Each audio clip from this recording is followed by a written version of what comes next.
যখন চড়ি মাঝে মাঝে কিছু এয়ার হোস্টেজ আসে, এরা খুবই সুন্দরী, বিউটিফুল লেডি, এদেরকে সাজিয়ে ওইভাবে আনা হয়। এদের আবার কয়েকটা বাচ্চা টাচ্চা হয়ে গেলে এদেরকে চাকরিতে রিক্রুট করে না, কারণ এদের সৌন্দর্যটাই পুঁজি। এই সুন্দর ড্রেস নিয়ে এরা আমাদেরকে খাবার সার্ভ করে। আর বিমানটা যখন আকাশের দিকে উঠতে থাকে তখন বলে, ভদ্র মহিলা, ভদ্র মহোদয়গণ, আপনাদের সিট বেল্টটি বেঁধে নিন। এখনই শাহজালাল আন্তর্জাতিক বিমানবন্দর থেকে 14,000 ফুট উপর দিয়ে এটা চিটাগাঙে পৌঁছবে। আল্লাহু আকবার, আল্লাহু আকবার, আল্লাহু আকবার।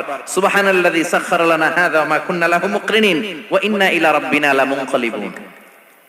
দেখতে সুন্দরী, লিপস্টিক মেরে, ডিজাইন করে, মেকআপ নিয়ে, সুটেড বুটেড হয়ে এসেছে, কিন্তু যখনই বিমানটা 14,000 ফিট উপরে ওঠে তখন তার মুখ দিয়ে বেরোয় আল্লাহু আকবার। কারণ সেও ভালো করে জানে এই 14,000 ফিট উপরে আমার আব্বা নাই, আমার আম্মা নাই, মাননীয় প্রধানমন্ত্রী নাই, পুলিশ নাই, র‍্যাব নাই। এই হাওয়ার উপরে বিমানটা চলে, ওখানে কেউ আমারে